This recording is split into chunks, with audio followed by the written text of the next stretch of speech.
हनुमान बनने की योग्यता ही नहीं है। देखिए कॉकरोच क्या होता है, कॉकरोच वो होता है ना जो कि गटर में भी पनप जाए और जिसमें रीढ़ ही ना हो। तो मैंने प्रतीक के तौर पे इस्तेमाल किया, इसको कोई गाली ना माने, लेकिन ये राजनीति के कॉकरोच हैं ये लोग। पार्टी भी फायर है, सिंबल फ्लावर है, फ्लावर देख के तो क्या बोले, झुकेगा नहीं? ना झुकेगा ना रुकेगा। देखो ये भगवा को कोई झुका नहीं सकता है। वो ड्राइंग रूम में बैठती है और मुख्यमंत्री का एक दलाल जिसका कोई जनाधार नहीं है वो आता है और उसको थप्पड़ मारता है, थप्पड़ मार के उसको ज़मीन पे गिरा देता है। सुप्रीम कोर्ट ने बैन लगा दिया कि तुम सीएम के दफ्तर नहीं जाओगे और कोई फाइल पे साइन नहीं करोगे। मनीष सिसोदिया और अरविंद केजरीवाल एक दिन पछताएंगे। चिंदी चोरी तो है। केजरीवाल की एक जाट ने खड़ी कर दी खाट, तो इनको आ गई जाटों की याद है। तैमूर के पिताजी से पूछिए बांग्लादेशी मुद्दा है कि नहीं है, कितना दर्दनाक घटना हुई है उनके। जब ताहिर हुसैन भागा तो किसके घर में जाके छुपा? जिस आदमी के घर में जाके छुपा उसको आम आदमी पार्टी ने इस चुनाव में टिकट दी। दिल्ली की राजनीति में ताहिर हुसैन को या ताहिर हुसैन को बचाने वालों को क्यों उतारा मैदान में? केजरीवाल 5 साल अल्लाह अल्लाह, चुनाव आए तो राम लल्ला। इलेक्शन वाले पॉडकास्ट में आज हम बात करेंगे कपिल मिश्रा से। मेरे साथ मेरे सहयोगी यतेंद्र शर्मा भी हैं, तो शुरुआत करेंगे। यतेंद्र शर्मा, कपिल मिश्रा जुड़ चुके हैं, तो देख रहे हैं हम इलेक्शन वाला पॉडकास्ट। इलेक्शन वाला पॉडकास्ट में कपिल जी, सबसे पहले यही सवाल कि जो आपकी इमेज है आम आदमी पार्टी की रही, क्या माना जाए कि जो हिंदुत्ववादी एजेंडे के लिए पार्टी जानी जाती है, आप उसमें बिल्कुल फिट बैठ गए हैं और इस चुनाव में हनुमान की भूमिका निभाएंगे? नहीं, देखिए ये तो नहीं है। अपनी सीट जीतने की जिम्मेदारी मेरे को पार्टी ने दी है और वो जिम्मेदारी बखूबी निभाऊं और करावल नगर की सीट बड़े अंतर से जीतकर प्रधानमंत्री मोदी जी को दे दूं। यही एक प्रयास है, संकल्प है, उसी को पूरा करने में लगा हुआ हूँ। और जहां तक हिंदुत्ववादी की बात है तो सभी बन सकते हैं हिंदुत्ववादी, लेकिन अब किसी को राम कथा ही ना बोलनी आती हो, वो बोले रावण ही सोने का हिरण बन गया और इस तरह की मूर्खतापूर्ण बातें बोलने लग जाए, तो फिर जरूर जो देश का बहुसंख्यक समाज है, इस देश का मूल राम है, राम को मानने वाले लोग, तो फिर उनको लगता है कि फिर किसकी तरफ देखेंगे वो। तो राजनीति आज इतनी विचित्र हो चुकी है कि नेताओं को लगता है कि हिंदू समाज की बिल्कुल मूलभूत चीजों को भी आप इग्नोर करें या उसका अपमान करें और उसके बाद भी वो जनता से वोट ले लें। तब लोग भारतीय जनता पार्टी की तरफ देखते हैं, सनातन के पुरोधा के रूप में प्रधानमंत्री मोदी जी की तरफ देखते हैं और उसी में एक छोटा सा प्रयास मेरे जैसे कार्यकर्ता भी करते हैं कि कोई पीड़ित हिंदू परिवार हो तो उसकी मदद कर दी जाए, कहीं मंदिरों की सफाई कर दी जाए। तो उसमें अगर किसी को लगता है कि ये कोई खास इमेज है तो ऐसी इमेज में मुझे गर्व है, इसको तो मैं मेडल की तरह स्वीकार करता हूँ। हनुमान बनने के लिए तैयार है? नहीं, हनुमान इमेज तो वही है। हनुमान बनने की योग्यता ही नहीं है। हाँ, वानर सेना का एक वानर या एक गिलहरी जिसने सेतु के निर्माण में छोटा सा गिलहरी प्रयास किया, उतना ही बनने की योग्यता है और उतना ही बनने का संकल्पित हूँ कि वो उतना प्रयास तो करूंगा ही। आपने बात की कि बहुत सारे लोगों को तो रामायण की व्याख्या के बारे में भी नहीं मालूम, लेकिन वो तो कह रहे हैं कि जिस तरीके से ये रामायण वाला वाक्य सामने आया वो तो बीजेपी को ही कह रहे हैं कि उल्टा सीधा बातें उनकी तरफ से आ रही है, अरविंद केजरीवाल की तरफ से। देखिए, अरविंद केजरीवाल जी की बातों की विश्वसनीयता खत्म हो चुकी है। देखिए, आदमी का धन जाए तो वापस आ जाता है, स्वास्थ्य जाए तो कोई अच्छा इलाज मिल जाए तो ठीक हो सकता है, सत्ता जाती है आती है, चुनाव जीतते हैं हारते हैं, ये सब जिंदगी का हिस्सा है। लेकिन क्रेडिबिलिटी चली जाए कि ये जो बोलेगा इसकी बात का भरोसा ही नहीं है, ये कुछ भी अंट बोल सकता है, ये आदमी कभी सच नहीं बोलता, जब ये इमेज आ जाए तो वो इमेज ठीक नहीं हो सकती। आज अरविंद केजरीवाल क्रेडिबिलिटी खो चुके हैं। Loss of credibility, loss of power तो आती जाती चीज है, लॉस ऑफ क्रेडिबिलिटी नहीं होनी चाहिए थी। केजरीवाल ने अपनी निरर्थक बातों से, मर्यादाहीन व्यवहार से वो खो दिया और उसके कारण ही आज ये दुर्गति है कि वो जो भी कुछ बोलते हैं लोगों को लगता है कि इस आदमी की बात का भरोसा नहीं है। तो इस आदमी की बात का भरोसा नहीं है और बात पर भरोसा नहीं था, तभी आपने आम आदमी पार्टी छोड़कर बीजेपी में आप आ गए? देखिए, बीजेपी में तो आने में काफी समय लगा, लेकिन जब मैंने पार्टी के अंदर पहले लड़ने की कोशिश की और मेरे को ये बात का संतोष भी है और गर्व भी है कि आज से लगभग 6-7 साल पहले जो बात मैंने कही, उस वक्त लोगों को लगता था कि क्यों कपिल मिश्रा ऐसा बोल रहा है, लेकिन आज पूरी दिल्ली बोल रही है। मैंने कहा था अरविंद केजरीवाल भ्रष्ट है, आज दिल्ली ने शीश महल अपनी आंखों से देख लिया। मैंने ये कहा था कि इनकी नीयत नहीं है लोगों का काम करने की, आज लोगों ने उसके मुंह से खुद सुन लिया, अरविंद केजरीवाल के मुंह से, कि भैया मैं यमुना की साफ ही नहीं करूंगा क्योंकि इसमें तो वोट ही नहीं मिलता। तो ये दिल्ली की राजनीति का ये चेहरा होना नहीं चाहिए था। दिल्ली देश की राजधानी है, दिल्ली की राजनीति विकास के मुद्दों पे होनी चाहिए थी, शहर आगे बढ़ना चाहिए था, दुनिया के वर्ल्ड क्लास जो बाकी टॉप क्लास शहर हैं उनसे हमारा कंपटीशन हो रहा होना चाहिए था इस वक्त, लेकिन हम अपने देश के ही टॉप 100 शहरों में नहीं आ पा रहे हैं। आज इस स्थिति में पहुंच गए हैं। बहुत सारे ऐसे मानक हैं जिनमें ये शहर कहीं दूर पिछड़ गया। तो इसीलिए कपिल मिश्रा और मैं ही नहीं, मेरे जैसे ना जाने कितने लोगों ने, आज आप देखें तो कोई एनआरआई आम आदमी पार्टी के लिए निकला हुआ दिखाई नहीं देगा। आज अगर आप देखें तो जो प्रोफेशनल्स होते थे, जो आते थे, चंदा भी देते थे, वॉलंटियर भी करते थे, कोई नहीं आ रहा है। ना जाने कितने युवाओं ने अपना काम धंधा छोड़ के भ्रष्टाचार के खिलाफ आंदोलन में कूदे थे। आज वो या तो मोदी जी के साथ हैं या अपने घर में वापस बैठ गए हैं जाकर। तो उनमें से एक कार्यकर्ता कपिल मिश्रा भी था और मुझे संतोष है कि मैंने उस लड़ाई को पूरी शिद्दत के साथ और जुनून के साथ लड़ा है। कपिल भाई, आम आदमी पार्टी से आप मंत्री बने, विधायक बने, बीजेपी में आ गए, लेकिन इससे पहले की अगर मैं बात करूं तो आप तो संघी शुरू से रहे, स्वदेशी जागरण मंच में आप काम किया आपने काफी लंबे समय तक। तो ये बदलाव कैसे, पहले संघ फिर आम आदमी पार्टी और फिर से वापस उसी विचार? बदलाव नहीं हुआ, इनमें बदलाव नहीं हुआ। मैं तो वहीं का वहीं रहा। हमने जब इंडिया अगेंस्ट करप्शन बनाया तो भारत माता की जय के नारे ही लगा रहे थे। पीछे मंच पे माँ भारती का, अखंड भारत का चित्र लगा होता था और शेर पे सवार माँ भारत माता की तस्वीर होती थी। तो कुछ फर्क नहीं लग रहा था। तो मैंने विद्यार्थी परिषद में भी रहा, फिर स्वदेशी जागरण मंच का भी काफी कामों में हिस्सा लेने का सौभाग्य मिला। तो उसके बाद भ्रष्टाचार के खिलाफ लड़ाई लड़ी। तो मैंने, जब मैं यूनिवर्सिटी में था, जैसिका लाल हत्याकांड के मुद्दे पर आंदोलन किया, फिर किसानों की आत्महत्या के मुद्दे पे काम किया, यमुना मैया की सफाई के ऊपर बड़ा काम किया, कॉमनवेल्थ घोटाले के खिलाफ किताब लिखी, इट्स कॉमन वर्सेस वेल्थ। तब तक तो ना इंडिया अगेंस्ट करप्शन था ना आम आदमी पार्टी थी। लेकिन उसके बाद जब ये लगा कि हाँ चलो देश में एक वैकल्पिक व्यवस्था आ सकती है, कांग्रेस के भ्रष्टाचार से लोग त्रस्त थे, तब ये आंदोलन हुआ और आंदोलन से स्वतः ही पार्टी का निर्माण हुआ, ऐसा हमें लगा उस वक्त कार्यकर्ता के तौर पर। लेकिन और मैंने तो उस वहां पर रहते हुए भी राष्ट्रवादी विचारधारा, कई लोग ठप्पा लगाते थे कि आम आदमी पार्टी का राष्ट्रवादी चेहरा है। तो लेकिन जब ये लगा कि यहाँ तो कहानी कुछ हो रही है, यहाँ तो देश और धर्म की बात बोलना ही जुर्म है, तो फिर वो स्वाभाविक था कि वहां से लड़ते और अलग होते। तो मैं नहीं बदला, बदले वो लोग जो कभी भारत माता की जय के नारे लगाते थे और बाद में बोलने लगे कि हम तो शाहीन बाग के साथ खड़े हैं, टुकड़े टुकड़े के नारे लगाने वालों के साथ खड़े हो गए, जो बाटला हाउस के ऊपर सवाल उठाने लग गए।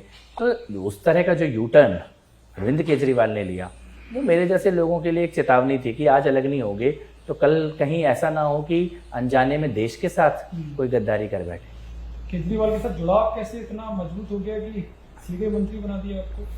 नहीं, मैंने उन्हें मुख्यमंत्री बनाया। हाँ। मैंने उन्हें मुख्यमंत्री बनाया।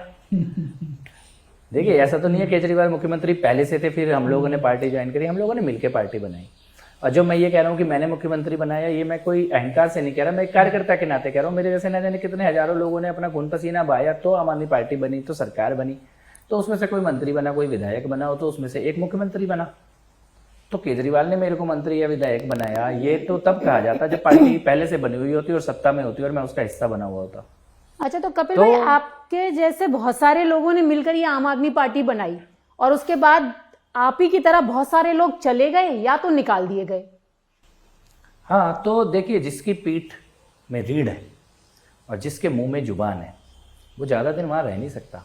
रीढ़ विहीन और जुबानहीन, जीभहीन लोग जो केवल हाँ में हाँ मिला सके, ना में ना मिला सके, जो केजरीवाल दिन को रात बोले तो रात मान ले, सही को गलत बोले तो गलत मान ले, तो वैसे कुछ लोग वहाँ बचे हैं, उनको तो मैं कॉकरोच मानता हूँ।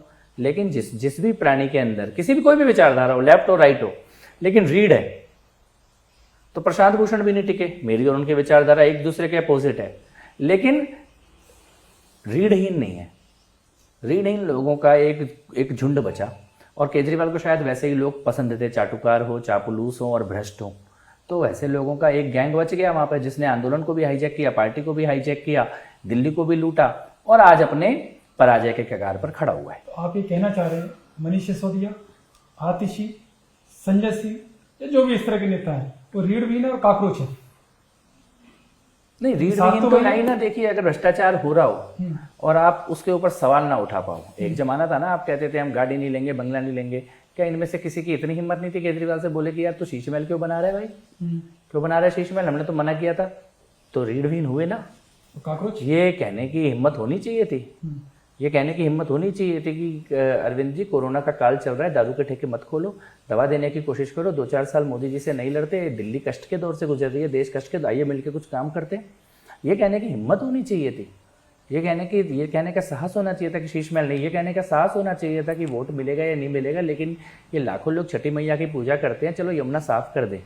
ये कहने का साहस होना चाहिए था, इतना हिम्मत होना चाहिए था कि भाई सड़कें इतनी टूटी हैं क्या, आज गुड़गांव से, नोएडा से, गाजियाबाद से दिल्ली आओ, दिल्ली कितना पिछड़ा हुआ शहर लगने लग जाता है, थोड़ा कम से कम अगल बगल के शहरों से कंपटीशन कर लो, सड़कें ठीक कर लो। ये कहने का साहस होना चाहिए था कि यार वो पोटली कहाँ गई जिससे हमने कहा था पराली जलाने की जरूरत नहीं पड़ेगी, हमने तो पूसा के साथ मिलकर एक्सपेरिमेंट किया है, अब तो हमारी पंजाब में भी सरकार है, चलो पराली जलने से रोके। ये कहने का साहस होना चाहिए था ना, अगर इतना बेसिक साहस भी नहीं है। देखिए कॉकरोच क्या होता है, कॉकरोच वो होता है ना जो कि गटर में भी पनप जाए और जिसमें रीढ़ ही ना हो। तो मैंने प्रतीक के तौर पे इस्तेमाल किया, इसको कोई गाली ना माने, लेकिन ये राजनीति के कॉकरोच हैं ये लोग। तो लेकिन शायद इसी वजह से फायर ब्रांड नेता कहा जाता है आपको आजकल, जो कहना है वो सपाट और सीधे तरीके नहीं, मैं तो सीधा ही बोलूंगा, तो मैं तो इसीलिए कहा कि जिनके मुंह में जुबान नहीं है वो वहां बच गए, और जो बोल सकते थे वो बोल रहे हैं और खुल के बोल रहे हैं। और कपिल मिश्रा ने सोचा कि भैया देखो, जब हमने शीला दीक्षित के भ्रष्टाचार से लड़ा, आपको याद होगा एक दिन वो भी था, तब तक तो आम आदमी पार्टी और इंडिया के कैप्टन बना नहीं था, और कॉमनवेल्थ घोटाले के भ्रष्टाचार के खिलाफ मैं दिल्ली की विधानसभा में घुस के प्रोटेस्ट किया। शीला दीक्षित मुख्यमंत्री थी, पूरी की पूरी सरकार कांग्रेस की थी, और मैं और मेरे साथ मेरा एक दोस्त था सुनील प्रभाकर, हम 2 लोग घुसे दिल्ली की विधानसभा में, हमने प्रोटेस्ट किया, गिरफ्तार हो गए। तो शीला के भ्रष्टाचार से लड़ सकते हैं तो केजरीवाल के भ्रष्टाचार से क्यों नहीं लड़ेंगे? शीला ने कोई हमारी भैंस थोड़ी खोली थी। तो अच्छा कपिल जी, नहीं, केजरीवाल की तो हमने खोली है। तो कपिल जी एक चीज बताइए, पार्टी आपकी फ्लावर है और ब्रांड आपका फायर है। पार्टी भी फायर है, सिंबल फ्लावर है, फ्लावर देख के तो क्या बोले, झुकेगा नहीं? ना झुकेगा ना रुकेगा। देखो ये भगवा को कोई झुका नहीं सकता, ऐसा कोई पैदा ही नहीं हुआ। हाँ, सपने बहुतों ने देखे हैं, लेकिन पिछले साल पूरे विश्व ने देख लिया कि भगवा को झुकाने का सपना 500 साल के बाद भी अधूरा रह जाता है। जब अयोध्या में प्रभु श्री राम का भव्य मंदिर तैयार हुआ तो ना झुकेगा ना रुकेगा। अच्छा, अभी आपने साहस की बात की थी कि साहस हो तो बोलते सामने आके, लेकिन अगर स्वाति मालीवाल को देखा जाए, हैं तो वो आम आदमी पार्टी की तरफ से राज्यसभा सांसद, लेकिन साहस तो बखूबी दिखाती आजकल नजर आ रही हैं, वीडियोस भी भेज रही हैं, उनको आप कैसे देखते हैं? देखो, मैं तो जब स्वाति मालीवाल जी के बारे में सोचता हूँ तो मैं सिहर जाता हूँ। मैं उस दिन की कल्पना नहीं कर पाता कि क्या हुआ होगा उस बच्ची के साथ। एक लड़की जो कि राज्यसभा की सांसद बनी, ऐसा नहीं है किसी ने उसके ऊपर एहसान किया, वो भी उस संतोष कोहली के ज़माने की साथी है, संघर्ष के दिनों की साथी है। सत्ता आई तो कोई कुछ ना कुछ बना, तो उसमें वो भी एक सांसद बनी। लेकिन मुख्यमंत्री के घर में वो जाती है, वो ड्राइंग रूम में बैठती है, और मुख्यमंत्री का एक दलाल जिसका कोई जनाधार नहीं है, वो आता है और उसको थप्पड़ मारता है, थप्पड़ मार के उसको ज़मीन पे गिरा देता है, और उसके बाद जूते से, चमड़े के जूते से उसके ऐसे स्थानों पे मारता है जो किसी भी लड़की के जहाँ पर देखना भी गुनाह है, वहाँ पे जूते से मारता है, और वो चिल्लाती है तो उसको दोबारा पटकता है, उसके बटन टूट जाते हैं कपड़ों के, और वो उस मुख्यमंत्री के घर में केजरीवाल के ड्राइंग रूम में चिल्ला रही है बचाओ बचाओ।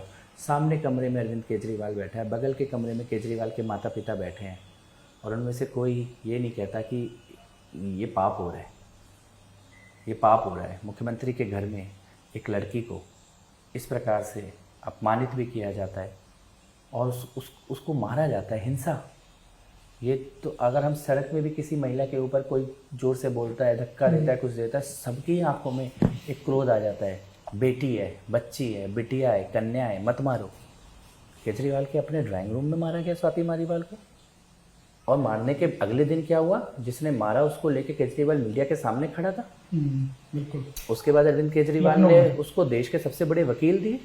अभिषेक मनु सिंघवी जैसा वकील विभव कुमार के लिए खड़ा हो रहा है, और जिस दिन विभव कुमार को जमानत मिली, केजरीवाल की पत्नी ट्वीट कर रही है कि सुकून भरा दिन।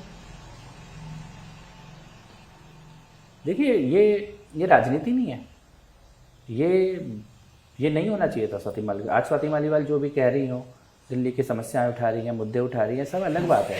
तो पॉलिटिकल जो स्टेट गेस्ट का दर्जा दिया शायद इसके बाद पंजाब से विरोध को, किसको? विरोध को हाँ, उसके विभव बावजूद को भी। आप देखिए ना, विभव को तो ऐसे रखे हैं जैसे कोई सैनिक युद्ध जीत के आया हो। इस प्रकार का सम्मान दिया जा रहा है विभव कुमार को। आप विभव को सम्मानित कर रहे हो, मीडिया के सामने उसको हीरो बना रहे हो, तो अभी बरी तो नहीं हुआ वो। बरी तो अरविंद केजरीवाल ने अभी तक कुछ बोला ही नहीं स्वाति मालीवाल के बारे में, इस पूरे घटनाक्रम के बारे में। आप ये मीडिया ने सवाल पूछा तो ऐसे कांपते हुए हाथों से जो उन्होंने अपने सारे माइक साइड में कर दिए, वो दृश्य का देश ने देखा नहीं। और अगले दिन संजय सिंह ने बोला कि गलत हुआ स्वाति मालीवाल के साथ। फिर आज संजय सिंह क्या कर रहे हैं वहां पर? अगर गलत हुआ, संजय सिंह ने खुद बोला ना मीडिया के सामने आके स्वाति के साथ गलत हुआ, इतना बोलने के बाद फिर संजय सिंह अब क्यों गायब हो गए? अब क्यों विभव के साथ? तो इसका मतलब जो मैंने कहा कि ये लोग राजनीति के कॉकरोच है, ये राजनीति को गटर बना रहे हैं। संजय सिंह, चलो केजरीवाल ने पिटवाया, संजय सिंह ने तो खुद स्वीकार किया कैमरों के सामने गलत हुआ, आज क्यों नहीं बोल रहे? ये राजनीति चलेगी दिल्ली के अंदर और देश के अंदर। कहा कि दोषी के खिलाफ कार्रवाई नहीं करेंगे, ऐसी बात ही बोली। तो कब हुई कार्रवाई? दोषी को तो अभिषेक मनु सिंह भी वकील बना के दे दिया गया। और दोषी विभव क्यों? विभव तो मोहरा है ना, विभव तो फोन उठाने वाला व्यक्ति है कि भाई सर इससे बात कर लो, डायरी पकड़ के चलने वाला व्यक्ति है ना। तो ऐसा व्यक्ति मारेगा बिना केजरीवाल की मर्जी के मार देगा। और सामने केजरीवाल बैठा था ना कमरे पे, निकल के आया सुनीता जी आई, वो उनके माता पिता, वो तो आ सकते थे, कोई भी नहीं आया घर से निकलकर ये कहने के लिए कि मत मार इस बच्चे को, ये पाप है। तो स्वाति मालीवाल जी के बारे में देखो, मेरी उनसे ना कोई दोस्ती है ना कोई बात है जी, लेकिन मैंने एक जमाने में स्वाति मालीवाल का साथ देखा है ना, अरविंद केजरीवाल और स्वाति मालीवाल का साथ देखा है, सालों पुराना साथ है।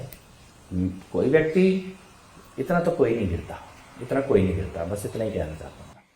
अच्छा कपिल जी, एक चीज जानना चाहती हूँ कि विधानसभा चुनाव अभी चल रहे हैं और लोकसभा चुनाव से ठीक पहले अरविंद केजरीवाल जेल से बाहर आ जाते हैं, तो इसका क्या ये जो चुनाव है दिल्ली के चुनाव, इस पर कोई असर देखते हैं आप? मैं तो चाहता था कि वो जेल से बाहर आए। मैंने तो मीडिया में भी ये कहा था कि मैं चाहता हूँ केजरीवाल जेल से बाहर रह के चुनाव लड़े, क्योंकि हारने का कोई बहाना नहीं होना चाहिए कि मैं तो जेल में इसलिए हार गया, सामने से आके हारना चाहिए। देखिए, केजरीवाल का जेल जाना भी भ्रष्टाचार के कारण था और जमानत पे बाहर है, बरी तो हुए नहीं है। लोकसभा में उन्होंने ये कहा कि जेल के बदले वोट दो, यही था उनका नारा। उन्होंने कहा कि अगर आप चाहते हो कि मैं जेल से बाहर हूं तो मुझे वोट दो। जनता ने जो दिया जनादेश वो सबके सामने है। 7 सीटों पे आम आदमी पार्टी और कांग्रेस का गठबंधन हार गया, तो इसका मतलब जनता के मन में क्या है वो तभी पता लग गया। आज की तारीख में वो ये कह सकते हैं कि शीशमहल नहीं बना। मैं तो कहता हूँ टेंजिबल चीजों पे बात करते हैं जो दिखती है। भ्रष्टाचार की तो जांच चल ही रही है, जमानत पे बाहर हैं, आरोपी हैं, और आरोपी ऐसा कोई साधारण आरोपी नहीं है। सुप्रीम कोर्ट ने बैन लगा दिया कि तुम सीएम के दफ्तर नहीं जाओगे और कोई फाइल पे साइन नहीं करोगे। क्यों लगाया सुप्रीम कोर्ट ने बैन? क्योंकि सुप्रीम कोर्ट को प्रथम दृष्टया आरोप लगे होंगे ना कि सही है, जब तो उन्होंने बोला कि भाई तू मुख्यमंत्री के दफ्तर, जब इन्हें इस्तीफा देना पड़ा बन्ना पाए तो कहते मैं जेल से ही सरकार चला लूंगा, बाहर आके रिजाइन करना पड़ा क्योंकि सुप्रीम कोर्ट ने बैन लगा दिया। मैं ये कहता हूं कि ये सारी जांच चलेगी, सुप्रीम कोर्ट जांच करेगा, लेकिन टेंजिबल है शीशमहल।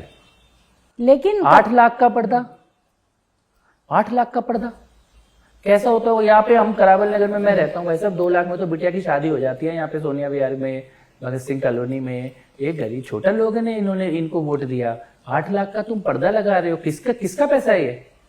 किसका पैसा है? केजरीवाल शुरू में बोलता था कि भाई मैं तो IRS की नौकरी छोड़ के आ गया क्योंकि मैं पैसे नहीं कमाना चाहता, तो देश की सेवा करूंगा। IRS की नौकरी पूरी जिंदगी कर लेता, 8 लाख का पर्दा नहीं खरीद सकता था, शीशमहल भी नहीं बनता, शीशमहल नहीं बनता। तो इसका मतलब तो तुम्हारी नीयत उसी दिन से खराब थी। लेकिन जब अरविंद केजरीवाल जेल गए और अभी बाहर आ गए बेल पर, मनी ट्रेल जो है वो तो अभी तक स्टैब्लिश नहीं हुई। कैसे नहीं मनी ट्रेल एस्टेब्लिश हुआ? कैसे नहीं मनी ट्रेल एस्टेब्लिश हुआ? ये तो आम आदमी पार्टी बोल रही है। किसी जज ने बोला मनी ट्रेल एस्टेब्लिश नहीं हुआ, किसी कोर्ट ने बोला मनी ट्रेल एस्टेब्लिश नहीं हुआ होता तो फिर केजरीवाल के मुख्यमंत्री के दफ्तर जाने पर रोक क्यों लगती? ये जो पेड कर्मचारी आज के कार्यकर्ता है, इनके पास सारा पेड एम्प्लॉय है। कार्यकर्ता है कहाँ पे?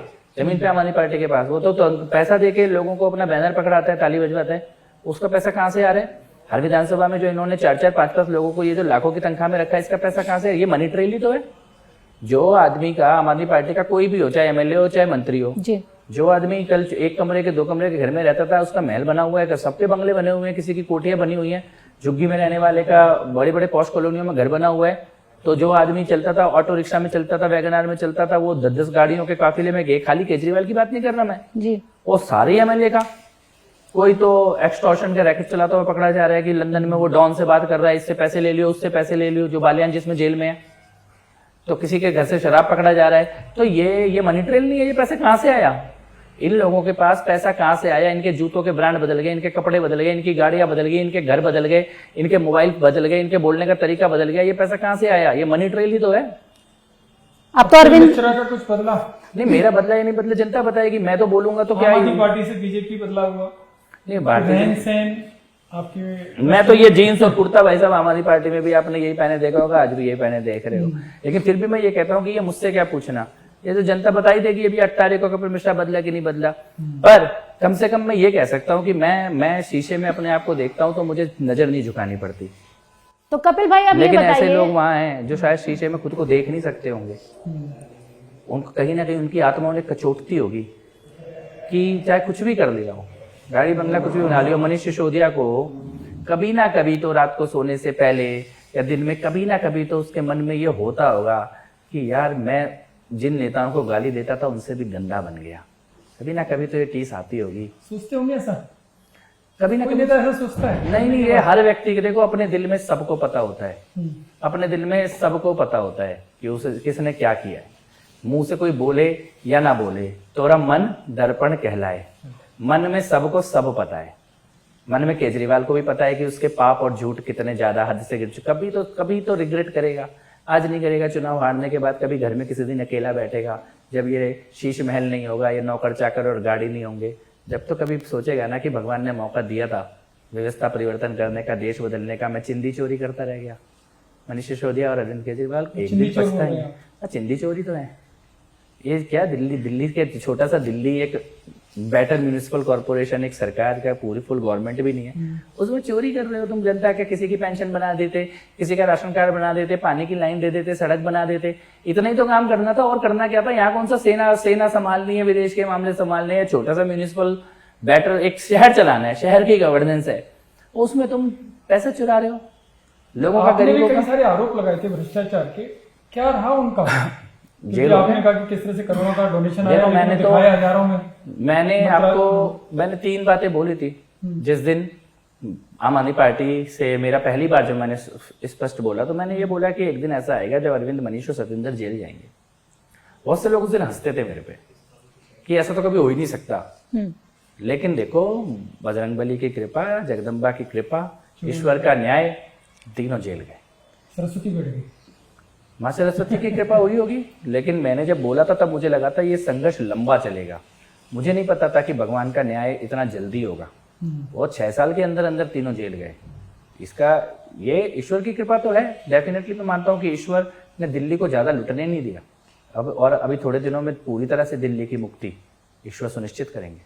तो अरविंद केजरीवाल तो समय समय पे कहते रहते हैं कि बीजेपी अब इनको जेल भेजने वाली है, आतिशी जेल जाने वाली है, सौरभ जाने को तो खुद ही बताते रहते हैं। भैया, जो चोर होता है उसको पता होता है कि वो फंसने वाला है। जो चोरों के सरदार को पता है उसका कौन सा साथी अंदर जाएगा, और जब खुद ही चला गया तो कोई ना जाए एक वो कैसे छोड़ देगा। अरविंद केजरीवाल जी का जब भी वो कहते हैं अब इसको जेल में डालेंगे, उसको जेल में डालेंगे, वो जब भी ये बात बोलते हैं जब उनको पता होता है ये तो माल पकड़ा गया, अब तो फंस गए, चारों तरफ से गिर गए। वाले एस्ट्रोलॉजी है उनके पास, बता नहीं, एस्ट्रोलॉजी नहीं है। अगर आप कोई झूठ बोलो और आपको ये बात पता लग जाए कि मेरा झूठ पकड़ा गया, तो अब तो पता लग ही गया कि पकड़ा गया, तो उसके बाद आप कह दो कि मैं तो पकड़े जाने वाली हूँ, तो ये काहे की एस्ट्रोलॉजी है? ये बात है कि आप एक सोच रहे थे कि हाथ की सफाई करके निकल जाओगे, लगे हाथ तो पकड़े गए। जादूगर बोलते हैं अपने आप को, तो वो जादूगरी हाथ की सफाई। अगर देखो हवा जहरीली करना जादू है तो केजरीवाल जादूगर है। छठी मैया की पूजा यमुना के किनारे होनी रुक जाए, ये जादू है, तो केजरीवाल जादू है।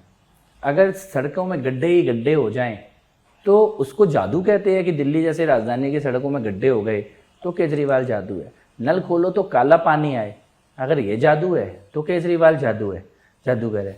तो ये अगर ये जादू है क्या? ये जादू नहीं है, ये तो ठगी है, ये तो धोखा है, ये तो छल है, ये नहीं होना चाहिए था। जादूगर में मानता कि जादूगर क्या एक ठीक से गवर्नेंस ही करके दिखा देते। जादू तो बहुत बड़ी चीज़ है, क्या जादू करोगे आप सड़क नहीं बना पा रहे, कहने को आप इंजीनियरिंग की पढ़ाई करके आए थे, दिल्ली की सड़क नहीं बनी बनाई सड़कें नहीं संभाल पा रहे आप, पानी की सप्लाई नहीं संभाल पा रहे आप, पॉल्यूशन नहीं संभाल पा रहे आप, यमुना नहीं संभाल पा रहे आप, काहे का जादूगर हो यार, तुम तो अपनी पढ़ाई तक को इम्प्लीमेंट नहीं कर पाए अपनी गवर्नेंस में। तो वो तो टैंकर भेज रहे हैं ना, नौकरी भी मिल रही है, टैंकर की वजह से लोगों को रोजगार भी मिल रहा है। उनको भी मिलेगा अभी चुनाव के बाद। किसका? अरविंद केजरीवाल को भी ऐसे कोई रोजगार मिलेगा। देखिए टैंकर का आपको तो देखो, हम लोगों ने टैंकर खाली देखा है ना, जिया नहीं है। जब टैंकर आता है और फिर उसके पीछे 100 लोग भागते हैं एक के ऊपर एक गिरते हुए, फिर महिलाएं बाल्टी लेके उसमें खड़ी होती है, उसके बाद लाइन में लगती है, फिर वो कोई पैसा लेगा तो पानी मिलेगा, कोई नहीं मिलेगा पानी, फिर वो पानी भरेगी, फिर वो 2 मंजिल 3 मंजिल उसको चढ़ के लेके जाएगी। ये दिल्ली राजधानी में होगा? ये राजधानी के रहने की बातें हैं? ये नई दिल्ली विधानसभा में हो रहा है। ये वो संसद भवन से पीछे ही हो रहा है, 1 किलोमीटर भी दूर नहीं, चाणक्यपुरी के पीछे की बस्ती में हो रहा है।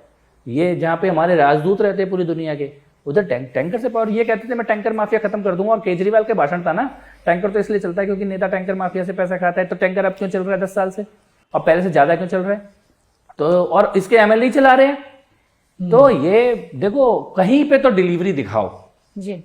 मैं तो अब फिर से ये बात बोलता हूँ, 10 साल हो गए ना, कोई एक टॉपिक पर डिलीवरी दिखा दो सरकार की। तो फिर ऐसा क्या है कि दिल्ली की जनता उन्हें 2 बार 3 बार लगातार जिताकर लाई, मुख्यमंत्री बने, एमसीडी भी आपके हाथ से निकल गई, जादूगर नहीं। देखिए एमसीडी हमारे हाथ से नहीं निकली है। एमसीडी में अगर पिछले विधानसभा के चुनाव के साथ एमसीडी के चुनाव को कंपेयर किया जाए तो हमने 7% वोट गेन किया है। 7% वोट। देखिए एक टाइम पर पहला चुनाव अरविंद केजरीवाल ने लोकपाल के मुद्दे पर, जन आंदोलन के मुद्दे पर जीता। दूसरा चुनाव क्योंकि उन्होंने 49 डेज की गवर्नमेंट में लोगों को ऐसा लगा कि शायद पूरा मौका नहीं मिला, फिर वो बनारस चले गए मोदी जी से लड़ने, तो मुसलमानों ने पूरा वोट एक तरफ से आम आदमी पार्टी को दे दिया, उसके कारण दूसरा चुनाव जीता। और तीसरे चुनाव में कांग्रेस पार्टी का कंप्लीट सरेंडर था। और ये मैं मानता हूँ कि बिजली पानी की जो मुद्दा अरविंद केजरीवाल बोल रहे थे, लोगों को लगा ऊपर तो हमने मोदी जी को दे ही दिया, नीचे ये थोड़ा बिजली के बिल की बात है, अरविंद केजरीवाल को मौका दे दो। ये तीनों चुनाव की जीत है, बिल्कुल सिंपल है, इसमें इसका कोई और एक्सप्लेनेशन ही नहीं है, बहुत सिंपल मैथमेटिक्स है। लेकिन आज का चुनाव में दिल्ली के लोग ये कह रहे हैं कि बिजली का बिल भी आ रहा है। झुग्गियों में जाके मैंने देखे 13-13 हज़ार रुपए के बिल एक कमरे की झुग्गी में रहने वाले लोगों के। पानी गंदा है, पानी किसी को साफ मिल रहा है, सबको खरीद के पानी पीना पड़ रहा है, बाकी शहर पूरा का पूरा ठप हो गया है। तो ये जो चुनाव है इसमें पर्दा हट चुका है।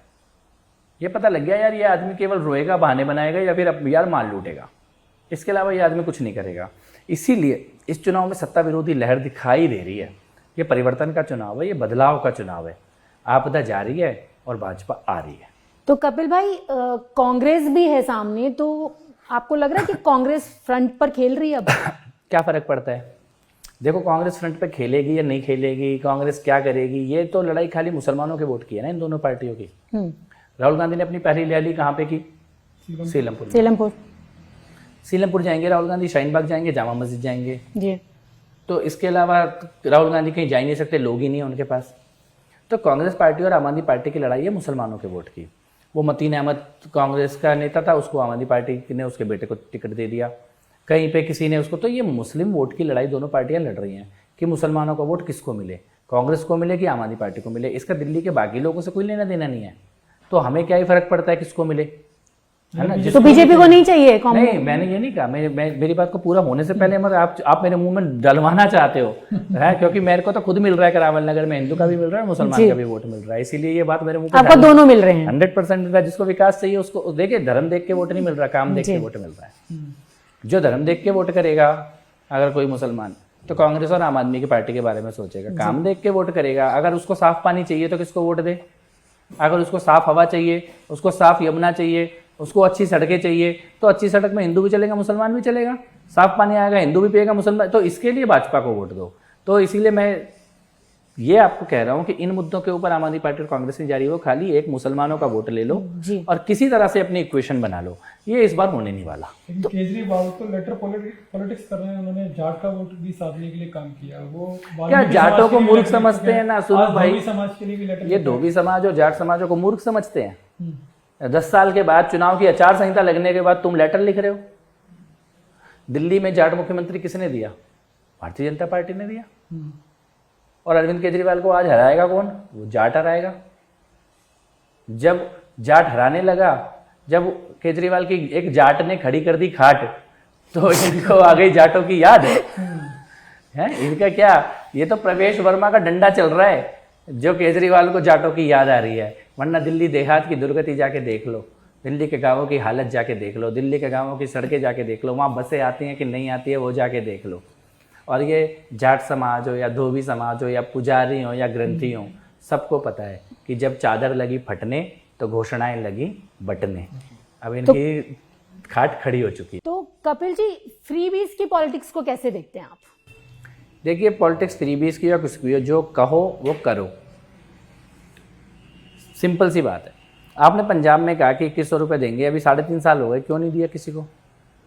कहा क्यों था? यही तो फॉर्म भरवाए थे ना पंजाब में महिलाओं से, फॉर्म भर लो, केजरीवाल 2100 रुपये देगा। पूरे पंजाब में महिलाओं ने, बहनों ने, बेटियों ने फॉर्म भी भरे, वोट भी दिया, लेकिन किसी को चवन्नी नहीं मिली यार 3.5 साल बाद।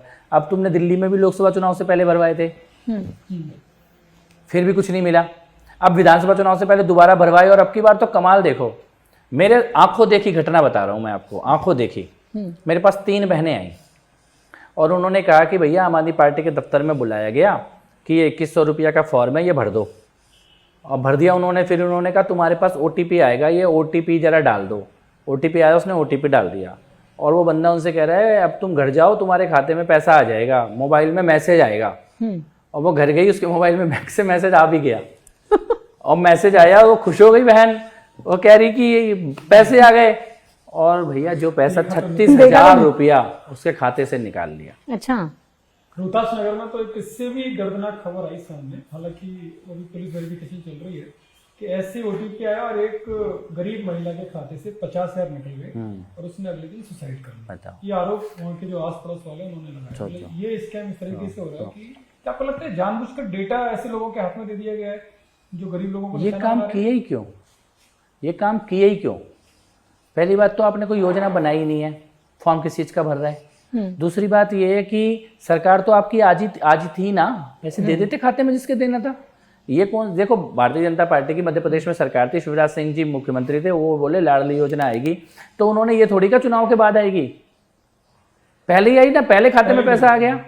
फडणवीस जी महाराष्ट्र में, तो खाते में पैसा पहले आ गया जब सरकार है। ये नहीं बोला तुम मेरे पहले मुझे वोट दो फिर मैं तुम्हें पैसे दूंगा। प्रधानमंत्री जी ने किसान सम्मान निधि की बात की, तो किसान सम्मान निधि ये थोड़ी कहा कि चुनाव में वोट दो उसके बाद दूंगा।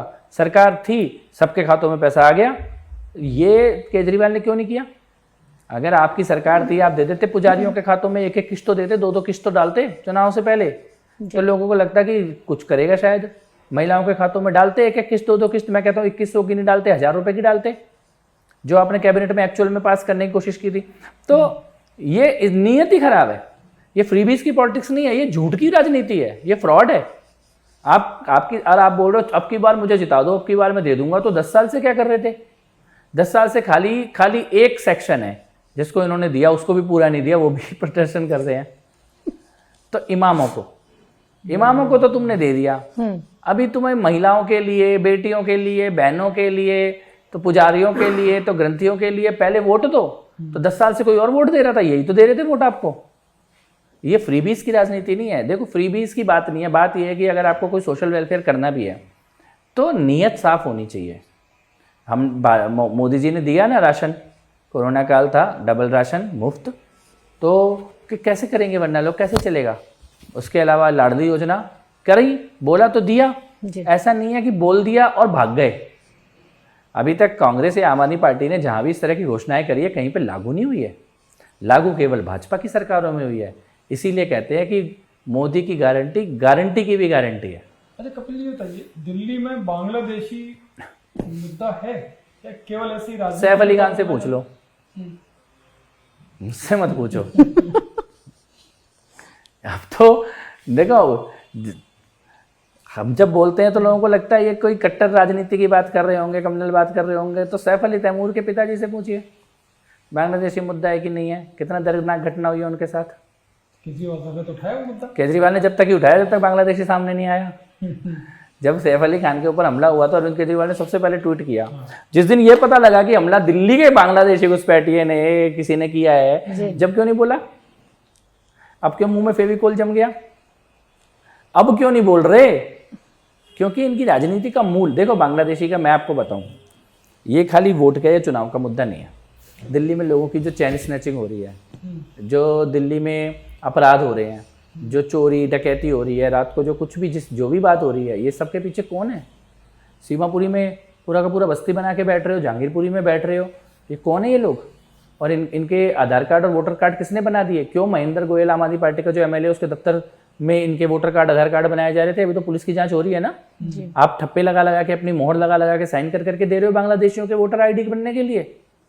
ये छोड़ो राजनीति ना, आप भी बताओ ना, दिल्ली के एक दिल्ली का व्यक्ति होने के नाते होना चाहिए क्या ये तरीका है राजनीति करने का? तो ये कल को तुम्हें नहीं मारेंगे? किसी के सगे होंगे क्या ये? कोई वो ये पूछ के मारेंगे तू आम आदमी पार्टी का है कि भाजपा का है, ये पूछ के मारेंगे ये लोग? जिस दिन मार जाएंगे, हमारे यहाँ पे आए ये, जब भीड़ आई मारने के लिए, अंकित शर्मा को मारा, तो क्या पता पूछने पूर्वांचली है कि उत्तर प्रदेश की? तो मैं ये तो बोलता हूँ ना कि उन्होंने पूछा क्या कि पूर्वांचली को मार रहे हो, कि उत्तरांचल को मार रहे हो, कि दिल्ली वाले को मार रहे हो, कि गाँव के गुजर को मार रहे हो, कि आगरा वाले को मार रहे हो? पूछा क्या? अंकित शर्मा को भी मारा, दिलबर नेगी को भी मारा, उत्तरांचल के बच्चे को, दिनेश खटीक जी को भी मारा, कांस्टेबल रतनलाल जो को वो भी मारा। तो फिर डेफिनेटली मुद्दा है, घुसपैठिए भी मुद्दे हैं, और ये जो धर्म के नाम पर ये जो आग लगाई गई थी दिल्ली के अंदर, ये भी मुद्दा है। हम इसे मुद्दा बनाना नहीं चाहते। आपने मेरे को देखा होगा, मैं तो केवल पानी की, सड़क की, यमुना की हवा की बात कर रहा हूँ। लेकिन आप बताओ ना, ताहिर हुसैन को टिकट क्यों दिया? लेकिन ताहिर हुसैन बड़ा नजदीकी संबंध रहा आपका। जब तक उसने मेरे भाइयों पे हाथ नहीं उठाया। ये बात है ना। लेकिन आपके कभी संज्ञान में है कि उस तरह का हो सकता है? नहीं, जब हुआ तो मैं लड़ा ना, वो बाकी क्यों नहीं लड़े? कई आम आदमी पार्टी वाले ये बात बोलते हैं कि ये तो एक ही पार्टी में थे, एक ही साथ थे, है ना, बोलते हैं। तो मैं कहता हूँ मैं तो तब भी लड़ गया ना। अकेला कपिल मिश्रा ही लड़ा ना भाई, कोई और आया क्या? लड़ा भी क्या, मैदान में आया कि मेरी सड़क खोल दो। तुम क्यों नहीं आए? तुम्हारी तो पार्टी की निगम पार्षद था। और तो और कितनी गंभीर बात है, देखो अंकित शर्मा जी को तो साधारण तौर पे तो नहीं मारा, 400 बार चाकुओं से गोद गोद के मारा, नाले में फेंका खजूरी के बॉडी को। नाले से तो जो निकला वो हाथ ऐसे रस्सी से बांध के भाई का हाथ निकाला हमारे, वो हमने देखा ना सबने। और मार के जब ताहिर हुसैन भागा तो किसके घर में जाके छुपा?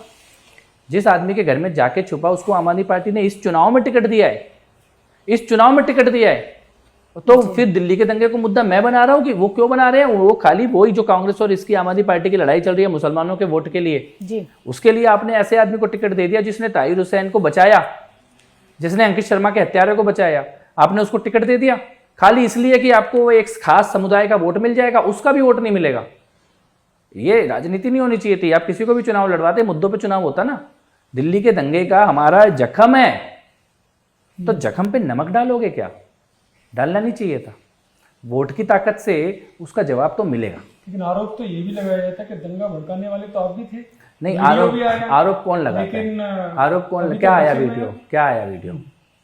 वीडियो था कि आप सड़क पर निकले हुए हैं और इशारा कर रहे हैं। क्या इशारा कर रहा था? मैंने तो कैमरों के सामने बोला कि हमारी सड़कें खोल दो। अपनी सड़क खुलवाना अपराध है?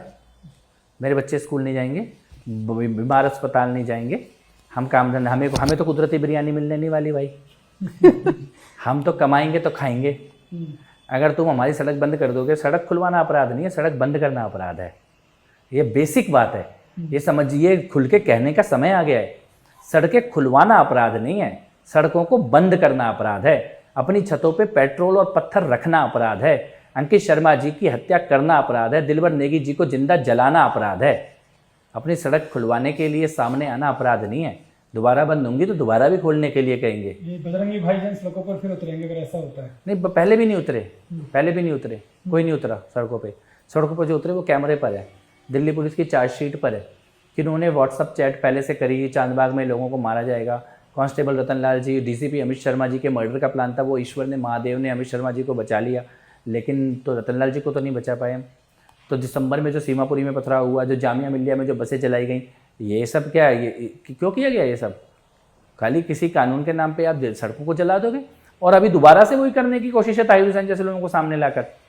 मैं तो, हम लोगों की चिंता ये है कि दिल्ली की राजनीति में ताहिर हुसैन को या ताहिर हुसैन को बचाने वालों को क्यों उतारा मैदान में? जी, हमने तो नहीं उतारा ना, क्यों उतारा मैदान में? ये नहीं करना चाहिए था। ये आप जानबूझ के मुसलमानों के कम्युनल सेंटिमेंट के साथ खेल रहे हो और आप सोच रहे हो कि ये सारे मुसलमानों का वोट ले लो, बाकी तो लोगों को हम डिवाइड एंड रूल कर लेंगे। ऐसा होता नहीं है। देखो दुनिया में बटेंगे तो कटेंगे नारा हो सकता है, नारा हो सकता है। यहाँ पे जहाँ हम बैठे हैं, यहाँ पे हमने अपनी आंखों से देखा है, हमने जलते हुए घर देखे हैं, हमने मरते हुए भाई देखे हैं, हमने बंद होती हुई सड़कें देखे हैं, हमने अपने घर के सामने वाले की छत पे पेट्रोल बम रखे हुए देखे हैं। तो गुलेल रखी देखी है, गुलेल जिसका निशाना सीधे मंदिर की तरफ था, अपनी आंखों से देखा है। हम लोगों के लिए ये शब्द नहीं है, ये नारे नहीं है। यानी आप करावल नगर में बटेंगे तो कटेंगे चलेगा? क्या मतलब होता है बटेंगे तो कटेंगे का? United we stand, divided we fall. दूसरी क्लास में पढ़ाया जाता है, दूसरी क्लास में, पूरे देश में चलेगा। तो बजरंगी भाईजान इस नारे को लेकर साथ हैं। भाईजान तो निकल ही रहे हैं, बजरंगी नहीं निकल रहे। बजरंगी निकलेगा? नहीं निकलेगा बजरंगी। वोट की ताकत से, उंगली से, जो काम उंगली से हो रहा है उसके लिए मुट्ठी क्यों बांधनी है? उंगली से हराएंगे, उंगली से बटन दबा के। अच्छा कपिल जी, एक सवाल है कि इतनी सारी चीजें आपने बताई, तो क्या शुरू से ही आपका पॉलिटिशियन बनने का ही एक सपना था या कुछ और सोचा था आपने? नहीं, अब तो देखकर कितना पानी बह गया यमुना में। अब कहाँ पीछे जाके देखेंगे क्या सोचा था। एक्टिविस्ट तो डेफिनेटली बनने का शायद नियति में लिखा ही था, क्योंकि यूनिवर्सिटी में होते ही जैसिका लाल हत्याकांड के मुद्दे पे आंदोलन शुरू कर दिया, आरटीआई के मुद्दे पे, यमुना जी की सफाई पे, किसानों की आत्महत्या पे। लेकिन आज चुनाव लड़ेंगे, कोई पार्टी के मंच में जाएंगे, ये करेंगे, ऐसा सोचा नहीं था। लेकिन वो दिशा बनती चली जाती है, एक ऑर्गेनिक फ्लो होता है। तो आज मैं कुछ बोलूँ कि कुछ और बनना चाहता था, कुछ और। I am enjoying what I am doing, I am loving what I am doing. और मुझे ऐसा लगता है कि यही करने के लिए बना हूँ। तो असहज नहीं हूँ राजनीति में, समाज में असहज नहीं हूँ, ये सहज रूप है मेरा। जी कपिल, लेकिन जैसे ही आपको यहाँ टिकट मिला तो आपके जो वर्तमान विधायक है वो असहज हो गए, एरा गैरा बोल दिया? नहीं, देखो वो मेरे बड़े भाई हैं, उनका और मेरा और हमारे परिवार का, उनके परिवार का हमारा बहुत लंबा रिश्ता है। मेरी दोस्ती है उनके बच्चों से, हम एक बॉन्ड है हमारा। लेकिन 25 साल उन्होंने इस क्षेत्र को चलाया है। आज पार्टी ने उनको दूसरे क्षेत्र की जिम्मेदारी दी है। क्षणिक भावुक होना, मोमेंट्री, ऐसा तो नहीं कि वो बहुत देर रहे, एक ही पल के लिए। उस समय भी ऐसे शब्द बोलते तो हैं, वो दिल को तो चोट हक है उनका, पहुंचाई ही होगा। हक है उनका बोलने का। आंखों में आंसू खाली उनके नहीं थे, आंखों में आंसू मेरे भी थे। तो मेरा बड़ा भाई है वो, उनके लिए मैं कैंपेन करने जा रहा हूँ मुस्तफाबाद में, वो मेरे लिए कैंपेन करने आ रहे हैं। और मैं उन भावों को समझता हूँ। पिछली बार मुझको बोला गया था मॉडल टाउन जाने के लिए, मैं यहाँ से सिटिंग एमएलए था, संगठन ने मुझे आदेश दिया, वो आदेश का मैंने पालन किया।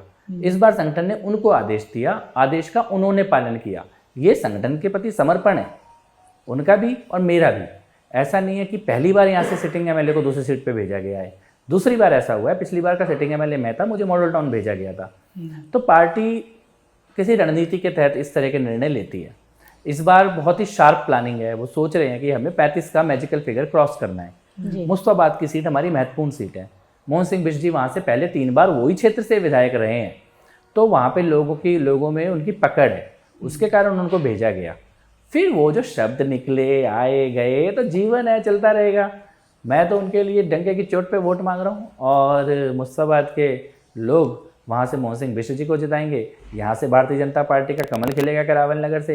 ये संकल्प लेके हम लोग काम कर रहे हैं। हर बार हम 1 सीट जीत रहे थे, अब हम 2 जीतेंगे। तो चलते चलते कपिल जी, मैं आपके साथ एक रैपिड फायर करूंगी। आपको एक शब्द दूंगी, आप उसका मतलब बताइएगा, उस पर बताइएगा। कोशिश करते हैं। यमुना। यमुना मैया है और पीड़ा में है, कष्ट में है। प्रदूषण का कालिया नाग वहाँ है, उसको हटाना है, सामूहिक प्रयास और साफ नियत। देखो एक लाइन बोलूँगा रचना जी मैं, किसी भी शहर की नदियाँ उतनी ही साफ होती हैं जितनी वहाँ की सरकार साफ होती है जी। समाज का दर्पण है नदियाँ, समाज साफ है तो नदी साफ है। आज नदी गंदी है क्योंकि दिल्ली में सरकार गंदी है। मोहल्ला क्लिनिक। साबरमती अहमदाबाद में साफ है क्योंकि वहाँ सरकार साफ है। नहीं, मोहल्ला क्लिनिक तमाशा था, आज खंडर बन चुका है, कल को म्यूजियम बनेंगे। केजरीवाल कवच। कहाँ है कवच? केजरीवाल कवच दारू का कवच, अद्दे के साथ अद्दा फ्री, पौवे के साथ पौवा फ्री, ये है केजरीवाल कवच। दिल्ली की सड़कें। गड्ढों में सड़कें हैं, कहीं कहीं तो सड़कों में गड्ढे होते थे, या गड्ढों में कहीं कहीं सड़कें मिलती हैं। लंदन पेरिस मत बनाओ, पर स्मूथली गाड़ी चले, अब मेरे पास ऐसे भी केस आए हैं जहाँ पे गर्भवती महिलाओं का गड्ढे के कारण उछल के एबॉर्शन तक की नौबत आ गई। ऐसे राजधानी नहीं होनी चाहिए। और दिल्ली के स्कूल जैसा सिसोदिया पटपड़गंज का मॉडल देते थे ना, वैसे ही मॉडल है। उन्हें पटपड़गंज छोड़ के भागना पड़ गया। स्कूल के नाम पे आपने 8वीं और 9वीं में जो लाखों बच्चे फेल किए, 50% स्कूलों में साइंस नहीं है। आपके 65% स्कूलों में प्रिंसिपल नहीं है, वाइस प्रिंसिपल नहीं है। ये मॉडल नहीं होना चाहिए था दिल्ली का स्कूल देश के लिए। और ये जो स्विमिंग पूल वगैरह की बात है ना, मैं 96 में मेरे सरकारी स्कूल में जिसमें मैं पढ़ता था 96 में स्विमिंग पूल था उसमें। तो दिल्ली के स्कूल सरकारी स्कूलों में बेसिक इंफ्रास्ट्रक्चर हमेशा से होता था, लेकिन आपने उसमें ये जो 8वीं 9वीं और 11वीं में बच्चों को फेल किया, ठीक नहीं किया गया। दिल्ली की साफ सुथरी हवा एक लंबी गहरी सांस लीजिए और सीधे अस्पताल की ओर निकल जाइए। ये बताइए, जब आप अपना नॉमिनेशन दाखिल करने जाते हैं, बड़ा जुलूस निकाला, तो जुलूस जिस रास्ते से निकला गया वो सोच समझकर एक रणनीति के तहत था कि ताहिर हुसैन के घर के सामने से निकाला गया? कौन से रास्ते से निकलता है इसके अलावा जुलूस? कई रास्ते हो सकते हैं। वहाँ पे क्या वही एक रास्ता था? ताहिर हुसैन जी का घर वहाँ पे होना नहीं चाहिए था।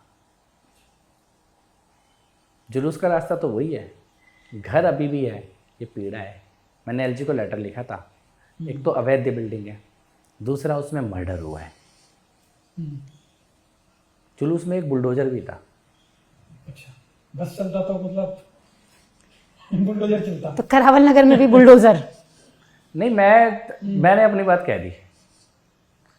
मेरे हिसाब से वो हत्यारी अवैध बिल्डिंग हटनी चाहिए, हटाएंगे। जब आप नॉमिनेशन दाखिल कर रहे थे तो आपके सांसद भी थे, मैंने सुना ताहिर हुसैन के घर से पहले ही वो निकल लिए। मनोज जी को 5 जगहों पर पर्चा बनने जाना था। देखो ये मीडिया के लोगों का कमाल है कि घटना को किसके घर से पहले निकले। उनको तो पता भी नहीं था कि जुलूस कौन से रोड से निकला। क्या सुंदर उनका उस दिन भाषण हुआ। सांसद तो इसी क्षेत्र के, तो वो सबके सांसद है ना, खाली करावल नगर के सांसद नहीं है ना, सबके सांसद हैं। वो सांसद तो मुस्तफाबाद के भी हैं, तो फिर गोंडा के भी हैं, तो फिर गोकलपुरी के भी हैं, तो तिमारपुर के भी हैं, बुराड़ी के भी हैं, सीमापुरी के भी हैं। ताहिर हुसैन के घर से पहले तो वहीं से निकले हैं। वो मेरे नॉमिनेशन में नहीं निकले, मोहन सिंह बिश्ट जी के नॉमिनेशन में निकले। मेरे बाद सीधा वहीं गए थे। वो उनका भी वही रास्ता था। ऐसा नहीं है ना कि उस रास्ते से मनोज जी निकले नहीं। मनोज भैया का जो हिंदुत्व है वो इतना कितना प्रखर है हम लोग को जानते हैं। यमुना मैया की पीड़ा उनके मन में है, छठी पूजा रुकने की पीड़ा उनके मन में है। तो और ये बुलडोजर जो कब हम चलाएंगे ना कभी अवैध हत्यारी बिल्डिंग पर, तो उनके मार्गदर्शन में ही चलाएंगे। क्या कार्यकर्ता हनुमान चालीसा पढ़ रहे थे इस रास्ते पर? क्योंकि टोटली मुस्लिम बहुल इलाका था।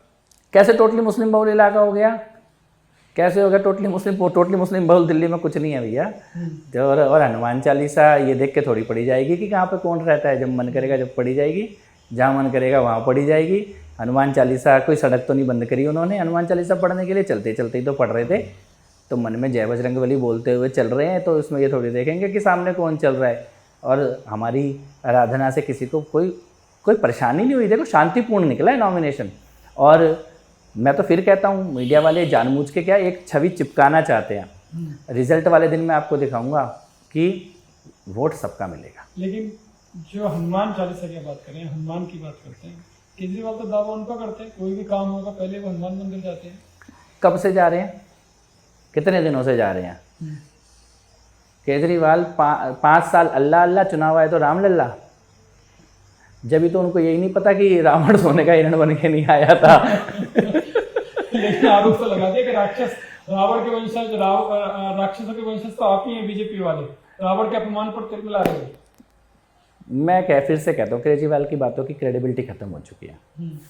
उनकी लड़बड़ाती हुई जुबान, चेहरे पे उड़ती हुई हवाइयाँ, रंग उड़ा हुआ, आंखों में आंसू बस टपकने को, ये ओपिनियन पोल है दिल्ली की विधानसभा का। केजरीवाल का चेहरा देख लो टीवी पे, पता लग जाएगा 8 तारीख को क्या होने वाला है। इस बार रंग उड़ा हुआ है। तो वो तो लगातार बीजेपी से ये भी पूछ रहे हैं ना कि बीजेपी के पास सीएम का चेहरा कौन है? आम आदमी पार्टी के पास कौन है? वो तो अपनी चेहरा बता रहे हैं हर जगह। तो मुख्यमंत्री क्यों नहीं है फिर वो आज? पोस्टर भी लगे हुए हैं कि पोस्टर लगे हैं, मुख्यमंत्री क्यों नहीं है? अगर केजरीवाल आम आदमी पार्टी का मुख्यमंत्री बन सकते तो आज क्यों नहीं है? मैं तो बड़ा सिंपल सा सवाल है। अरविंद केजरीवाल मुख्यमंत्री बन सकते तो आज क्यों नहीं है? क्योंकि आपके ऊपर बैन है भाई साहब, ये सबको पता है, दिल्ली में सुप्रीम कोर्ट ने बैन लगाया ना, आप आज बन सकते। और दूसरी बात तो मुख्यमंत्री बनने की पहली कंडीशन होती है विधायक होना। केजरीवाल इस बार विधायक तो बनने नहीं जा रहे, आज वो भूतपूर्व मुख्यमंत्री है, 8 तारीख को भूतपूर्व विधायक बन जाएंगे। नई दिल्ली हार रहे हैं और दिल्ली में बिना विधायक बने कोई मुख्यमंत्री नहीं बन सकता। जिस तरह से आप केजरीवाल पर हमला बोलते हैं ना, शायद यही कारण है कि आप हों, रमेश भदौरी हों, परवेश वर्मा हों, ये त्रिमूर्ति है ना, इस पर बड़ा टारगेट कर रखा है, गालीबाज त्रिमूर्ति बोला जा रहा है। मैंने अभी पिछले 1 घंटे में क्या गाली दी बताओ, मैं तो कितने सम्मान पूर्वक उनके लिए बात कर रहा हूँ। चिंदी चोर आपने बोला, चिंदी चोर गाली थोड़ी है। कॉकरोच। आप मेरी बहनों के जो बुजुर्गों को पेंशन मिलनी चाहिए थी, बुजुर्गों को वो पेंशन का पैसा रोक लोगे, तो राशन कार्ड का पैसा रोक लोगे, तो झुग्गी में जो सुविधाएं देनी थी वो पैसा रोक लोगे, आयुष्मान योजना दिल्ली में लागू होने से रोक लोगे, और आपकी धर्मपत्नी जाएंगी शॉपिंग करेंगी, कितने करोड़ का टीवी लगेगा, कितने लाख का पर्दा लगेगा, कहाँ से कौन सा मार्बल आएगा। तो चिंदी चोर तो मैंने तो बहुत छोटा शब्द बोला है भाई साहब। दिल्ली की सड़कों में जाके आप सुनो लोग क्या बोल रहे हैं, वो जनता से पूछो आप। मैं बोलूंगा तो आप परेशान हो जाओगे। हम परेशान नहीं होंगे, तो जनता बोलेगी, जनता बोल रही है, तो कैमरा लेके जाओ आप, जनता बोल रही है। बहुत सुंदर सुंदर उपमाएं, और दिल्ली तो कई उपमाओं के लिए जानी जाती है। कौन कौन सी दिल्ली के लोग अच्छी अच्छी बता उपमाएं दे दीजिए रहे हैं। तो उपमा हमें। मैंने तो दे दिया जो मैंने, देखो तो 8 राजनीति फरवरी को गंदी क्या होने जा राजनीति रहा का, गंदी राजनीति की है, ठीक नहीं किया। तो 8 फरवरी को दिल्ली की जनता क्या गाने जा रही है? राम भक्तों की सरकार बनेगी, भगवा लहराएगा। जिस विधानसभा में कश्मीरी पंडितों के नरसंहार का अपमान किया गया था, उस विधानसभा में जय जय श्री राम के नारे 8 तारीख को 100% गूंजेंगे। पूर्ण बहुमत, स्पष्ट बहुमत के साथ भारतीय जनता पार्टी सरकार बनाने जा रही है। कहीं ऐसा ना हो कि बजरंगी भाईजान एक हो जाए? 8 तारीख को पता लग जाएगा। देखो ये हर चुनाव की एक खुशबू होती है, एक फ्लेवर होता है। आप लोगों ने ना जाने कितने चुनाव कवर किए हैं। जमीन बोलती है और इस बार बोल रही है, आपदा जा रही है और भाजपा आ रही है। चलिए बहुत बहुत धन्यवाद। जमीन बोलती है, अब जमीन 8 फरवरी को क्या बोलेगी, दिल्ली की कौन सी फसल उसमें से लहराएगी, कि बजरंगी आएंगे या बजरंगी भाईजान आएंगे, ये 8 फरवरी को दिल्ली की जनता बताएगी। इलेक्शन वाले पॉडकास्ट में फिलहाल इतना ही। कपिल मिश्रा जी आपका बहुत बहुत बहुत आभार।